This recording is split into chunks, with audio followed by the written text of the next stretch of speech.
JoJo's Bizarre Adventure is an amazing series. It stands out as one of the most memorable and creative anime ever made. The story follows different members of the Joestar family across many generations, and each part introduces new characters, new settings, and new challenges. This keeps the series fresh and exciting while still staying connected to the larger story. One of the best things about JoJo is its unique style. The art, character designs, and poses are bold and dramatic. The battles are not only about strength. Many fights are like clever puzzles where characters must think carefully and use their abilities in smart ways. The characters are another reason why the series is so loved. The heroes all have different personalities and strengths. Their journeys show courage, loyalty, and determination as they face powerful enemies. The series is also known for its creativity and sense of fun. It mixes action, humor, and strange ideas in a way that feels different from most other anime. Because of this, JoJo has built a huge fan base around the world. For many viewers, JoJo is more than just a good anime. It is one of the best anime series of all time because of its originality, unforgettable characters, and exciting battles. The stands in JoJo are such a cool concept. Each one is unique and has its own special abilities, appearance, and personality. Instead of giving every character the same type of power, the series creates a wide variety of strange and creative abilities. This makes every battle feel different and unpredictable. Some stands focus on raw strength, while others rely on unusual powers that require clever thinking to use well. Because of this, fights are often more about strategy than simple power. Characters must understand how their own stand works and find smart ways to overcome the abilities of their opponent. The designs of the stands are also very memorable. Many of them have bold and unusual looks that match the strange and creative world of the series. Their names, which are often inspired by music, also make them easy to remember. All of this makes stands one of the most interesting power systems in anime. They allow for endless creativity and help give JoJo its unique style and excitement. Every part of the series feels new and fresh. The story does not simply repeat the same ideas again and again. Each part introduces a different setting, a new group of characters, and new challenges for the heroes to face. Because of this, the series never feels stale or predictable. The tone and style can also change from part to part. Some parts focus more on adventure, while others focus more on mystery, travel, or intense battles. These changes keep the story interesting and give each part its own identity. Even though every part feels different, they are still connected through the Joestar family and the larger story of the series. This balance between change and continuity is one of the reasons why JoJo stays exciting for so long. JoJo is also very unpredictable. You rarely know what will happen next, which makes it exciting to keep watching. The story often takes unexpected turns, and many battles are filled with surprising ideas and strange situations. This sense of unpredictability keeps viewers curious. You want to keep going just to see what the series will do next. Characters may win in unusual ways, new abilities can appear at surprising moments, and the story is never afraid to take risks. As the title suggests, the series truly is bizarre, but in a good way. The strange ideas, dramatic moments, and creative battles all come together to make something that feels different from most other anime. This unusual style is one of the reasons why the series is so memorable. The villains in JoJo are some of the best in anime. They are memorable, powerful, and often just as interesting as the heroes who fight against them. Each major villain has a strong personality and a clear presence that makes them stand out. Many of them have unique goals and beliefs that shape the story. They are not simply obstacles for the heroes to defeat. Their actions influence the world around them and create real challenges for the characters. This makes the conflict feel more meaningful and intense. The villains are also known for their creativity and style. Just like the heroes, many of them have unusual stand abilities that lead to clever and unpredictable battles. Watching the heroes figure out how to overcome these powers can be one of the most exciting parts of the series. Because of their strong personalities, creative abilities, and lasting impact on the story, the villains in JoJo leave a powerful impression. They help make the series even more dramatic and unforgettable. There's really nothing quite like JoJo. The series has a style and tone that stands apart from almost every other anime. From the dramatic poses to the strange powers and creative battles, it creates an experience that feels completely unique. Many shows try to follow familiar formulas, but JoJo is not afraid to be different. It mixes action, humor, mystery, and bizarre ideas in a way that feels bold and original. Because of this, the series leaves a strong impression on viewers. This uniqueness is one of the main reasons why JoJo has become so popular and memorable. Once you watch it, it is easy to see why fans often say that there is nothing else quite like it. The memes that come from this franchise are also hilarious. There are many funny moments that fans love to share online. Scenes, lines, and poses from the series often become jokes that spread across the internet. Even people who have not watched the show may still recognize some of these famous moments. Part of what makes the memes so funny is how dramatic and over-the-top many scenes are. Characters react in loud and intense ways, which makes the moments easy to turn into jokes. Fans enjoy repeating famous lines and recreating the poses in pictures and videos. These memes help keep the community active and fun. Fans can laugh together and celebrate their favorite moments from the series. Because of this, the humor and memes from JoJo have become almost as famous as the show itself. JoJo is far better than Sword Art Online in every way. JoJo has creativity, personality, and a style that stands out from other anime. Each part of the story feels unique, and the characters are memorable and full of life. Sword Art Online, on the other hand, feels weak and forgettable by comparison. The story is often dull, the characters lack depth, and many moments feel poorly written. It tries to be dramatic and exciting, but it rarely reaches the level of creativity or impact that JoJo achieves. When the two series are placed side by side, the difference is clear. JoJo shows imagination, strong characters, and clever battles. Sword Art Online struggles to offer the same level of quality and often feels like a shallow attempt at the same kind of excitement. It does not even come close. Sword Art Online is absolutely awful. The writing is terrible and often feels messy and rushed. Many scenes seem poorly planned, and the story moves forward in ways that feel forced instead of natural. At times it feels like the series is a first draft that was never properly edited. Ideas appear and disappear without enough development. And important moments do not have the impact they should. Characters change quickly or act in ways that do not make much sense. Because of this, the story can feel frustrating to watch. Instead of building a strong and thoughtful narrative, it often feels like unfinished ideas were pushed together without enough care. The characters in Sword Art Online are bad as well. They have very little depth and often feel flat. Many of them exist only to support the main character instead of having their own strong personalities or goals. Because of this, it can be hard to care about what happens to them. They rarely grow or change in meaningful ways, and their motivations are often simple or unclear. Important characters appear for a short time and then fade into the background without much development. Strong stories usually depend on strong characters. When the characters feel weak or underdeveloped, the entire series suffers. This is one of the biggest reasons why Sword Art Online feels so disappointing. Just skip Sword Art Online. There are many better shows that you could be watching, such as JoJo. JoJo offers creativity, memorable characters, and exciting battles that make the series enjoyable from start to finish. Sword Art Online does not offer the same level of quality or originality. The story feels weak, the characters are forgettable, and the writing often feels careless. Because of this, it can feel like a waste of time compared to other anime that do much more with their ideas. There are many great anime series available, and JoJo is one of them.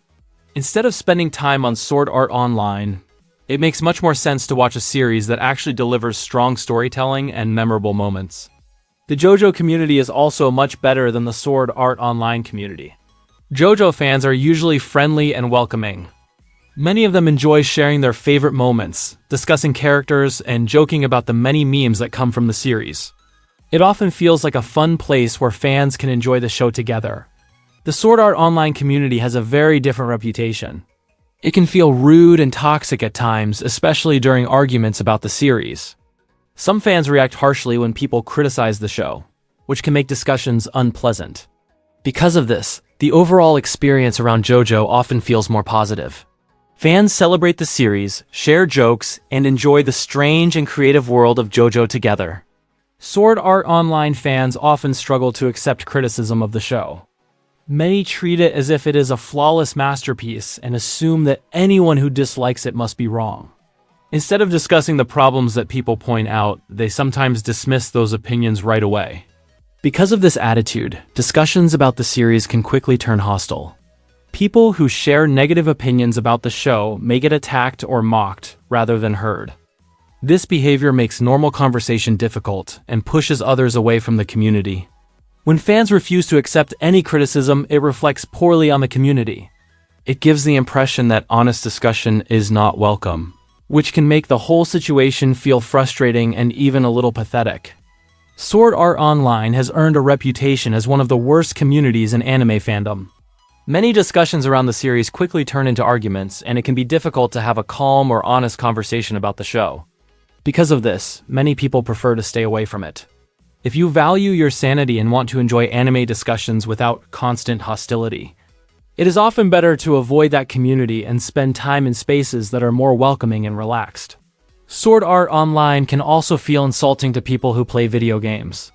The fictional games shown in the series are often poorly designed, and do not make much sense when you think about how real games work. Many of the systems and rules seem inconsistent or unrealistic. For example, the balance of the game often feels strange. Some characters become extremely powerful with very little explanation, while other players seem almost useless. In a well-designed game, developers usually try to balance abilities so that players have fair chances to succeed. In Sword Art Online, that balance often feels completely ignored. The world of the game also raises many questions. Important mechanics are rarely explained clearly, and the way players interact with the system often feels random.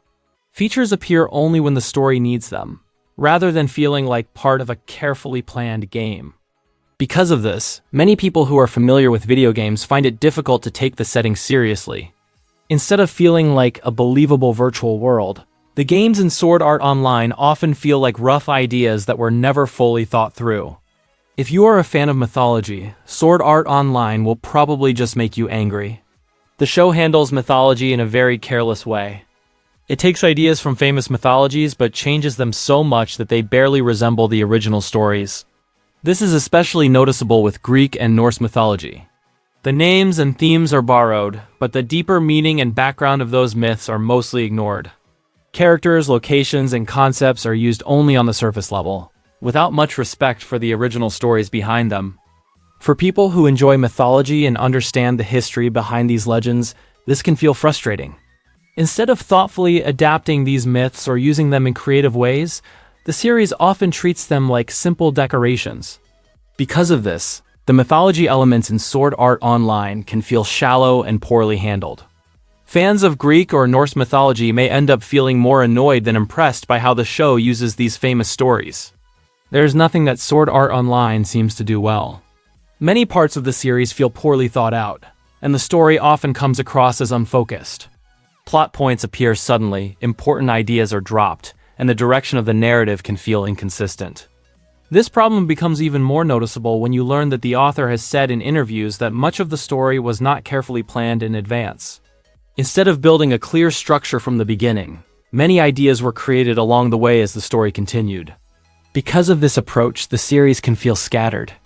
Events sometimes happen without proper build-up, and new concepts are introduced without enough explanation. This makes the overall narrative feel less polished than it could have been.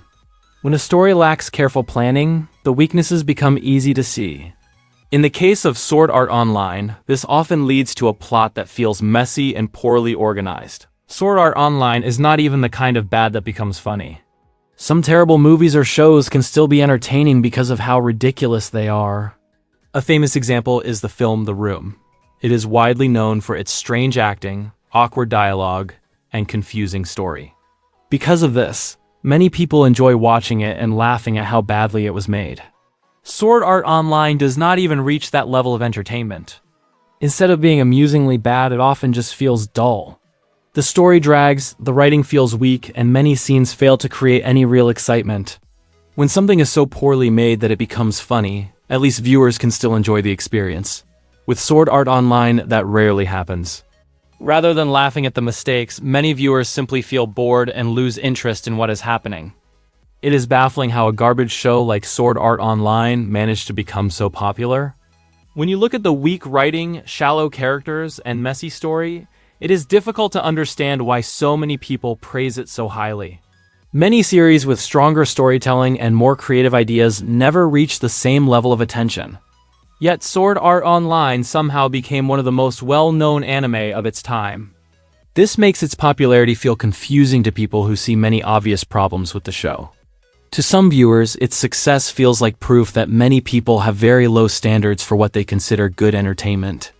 When a series with so many flaws receives that much praise, it can make the situation seem even more frustrating. People who like Sword Art Online often seem like they might be new to anime and may not realize how many better shows exist. When someone has only seen a small number of series, it can be easier to think that something like Sword Art Online is impressive. However, once you start watching more anime and experience a wider range of stories, characters and styles, the weaknesses of the show become much clearer. When it is compared to other series with stronger writing, deeper characters, and more creative ideas, Sword Art Online starts to look much worse. With more experience, viewers can see the difference between a well-crafted series and one that feels rushed or poorly planned.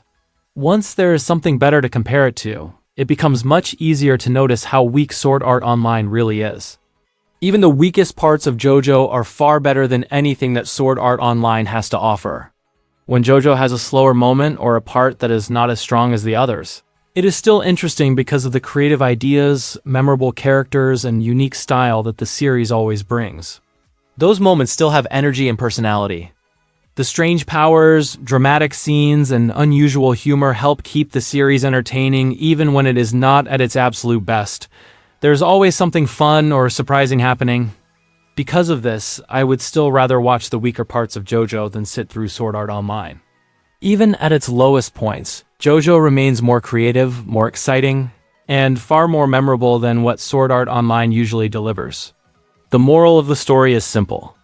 JoJo tends to appeal to people who have strong taste in anime and enjoy creativity, strange ideas, and bold storytelling. The series rewards viewers who appreciate unusual characters, clever battles, and a style that is very different from the typical formula. Sword Art Online, by comparison, often attracts viewers who are satisfied with much simpler storytelling. The show relies on basic ideas, predictable moments, and characters that do not require much thought to understand. Because of this, it can feel like it is aimed at people who are not very picky about the quality of what they watch. When someone has experienced many different anime series, the difference becomes very clear. JoJo offers imagination, personality, and memorable moments. Sword Art Online feels shallow and poorly written in comparison.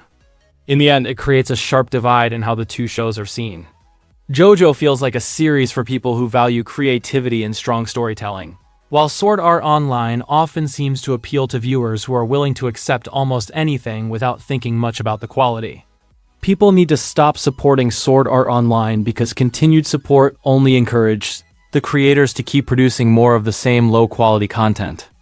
When a series with weak writing and poor ideas continues to receive attention and money, it sends the message that this level of quality is acceptable. If viewers want better anime, they should support shows that actually put effort into storytelling, character development, and creative ideas. When higher quality series receive more attention, it encourages studios and creators to aim for better standards. By continuing to support Sword Art Online, fans risk rewarding the kind of lazy writing and careless storytelling that many people already criticize. If audiences want the industry to improve, they need to be more selective about what they praise and support. I am glad that I am not a Sword Art Online fan. I never was, and I never will be. Nothing about this franchise or its fan base seems appealing to me. The series itself feels poorly written, and the characters and story never come across as interesting or well-developed. On top of that, the community around the show often seems unpleasant and difficult to deal with. Discussions about the series can quickly turn into arguments, and criticism is not always welcomed. Because of this, the entire experience around the franchise can feel frustrating. When there are so many other anime series that offer stronger writing, better characters, and more creative ideas, it is hard to see any reason to get involved with Sword Art Online. For me, it is much easier to enjoy shows that actually respect the audience with thoughtful storytelling and memorable moments. I will spend my time watching shows that are actually good like JoJo, and leave Sword Art Online in the trash where it belongs. There are many anime series that put real effort into their stories, characters, and creative ideas, and those are the ones that deserve attention. JoJo is a great example of what anime can be when the creators take risks and build something unique. The strange powers, memorable characters, and unpredictable story make it exciting to watch. It stands out because it is not afraid to be different. Sword Art Online, by comparison, feels like a waste of time. Instead of offering the same level of creativity or quality, it often comes across as dull and poorly written. With so many better options available, there is no reason to settle for something that feels so weak. That is why I would much rather watch something entertaining and creative like JoJo and leave Sword Art Online behind. It is great that JoJo is continuing to receive new parts. The series has been going for many years, yet it still feels exciting whenever a new chapter of the story is announced. Knowing that more parts are being adapted gives fans something to look forward to. I am very excited and definitely looking forward to seeing how the next part will be brought to life. Each part of the series has its own setting, characters, and style, so there's always a sense of curiosity about how it will look and feel in animated form. It is also exciting to see how new characters, stand abilities, and story moments will be presented. Every part introduces new ideas that help keep the series fresh and interesting. For fans of the series, the release of a new part is always a big event. It means more bizarre adventures, more creative battles, and more unforgettable moments in the unique world of JoJo. I do not read the source material, so everything in the anime feels completely new to me. Because of that, every part of the story is a surprise. I do not know what will happen next, which makes watching the series even more exciting. Without knowing the events ahead of time, each episode feels unpredictable. New characters, stand abilities, and story twists appear without any warning. This makes it more fun to follow the story as it unfolds. It also means that I get to experience the series the same way many viewers do when a new part is released. I get to discover the world, the characters, and the major moments for the first time through the anime. For me, that sense of discovery is part of the enjoyment. Since I have not read the original material, every new part feels fresh and full of surprises. The animation quality also seems to be getting better and better over time. Each new part looks more polished, with smoother movement and more detailed scenes. It feels like the creators continue to improve the visual presentation as the series goes on. The fights especially benefit from this improvement. Stand battles often involve fast movement, unusual abilities, and dramatic moments. So strong animation helps make those scenes even more exciting. When the action flows smoothly, it becomes easier to follow what is happening and enjoy the creativity of the battles. The characters and environments also look more refined. Small details in expressions, poses, and backgrounds help bring the world of the series to life. These improvements make each new part feel like a step forward in overall quality. Because of this, watching the series continue to grow visually is very satisfying. It shows that care is being put into each new adaptation, which makes fans even more excited to see what future parts will look like. JoJo deserves the popularity that it has earned, while Sword Art Online does not feel like it deserves the same level of success. JoJo gained its reputation through creativity, memorable characters, and a style that stands out from almost everything else in anime.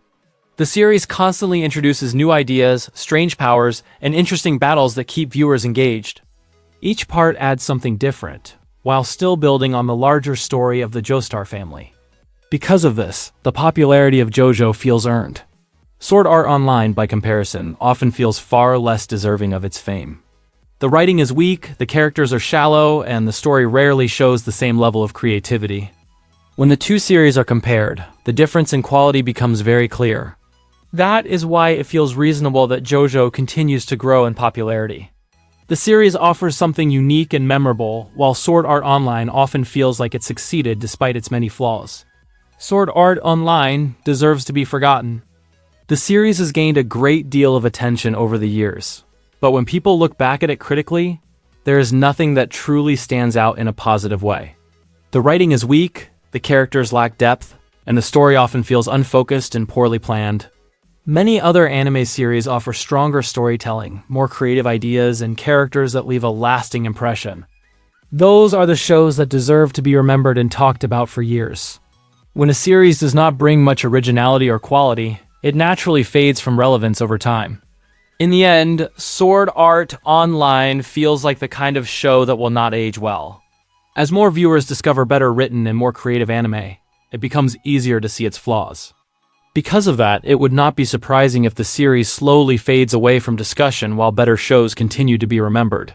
As a bonus for sticking around until the end, let us take a look at some other ways the characters could have defeated the villains in JoJo. One of the most interesting things about the series is how creative the battles are. Because every stand has different abilities and limits, there are often many possible ways a fight could have played out. In many battles, the heroes win by thinking carefully and finding a clever solution to the problem in front of them.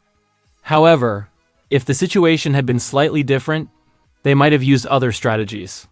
A character might have taken advantage of the environment in a different way, used their stand ability more creatively, or worked together with another character to trap the enemy. It is also fun to imagine how certain villains could have been defeated more quickly if the heroes had known about their powers earlier. Many fights in JoJo depend on figuring out how an enemy stand works. Once the secret behind the ability is understood, the battle can suddenly turn in the hero's favor. Thinking about these alternate outcomes adds another layer of enjoyment to the series.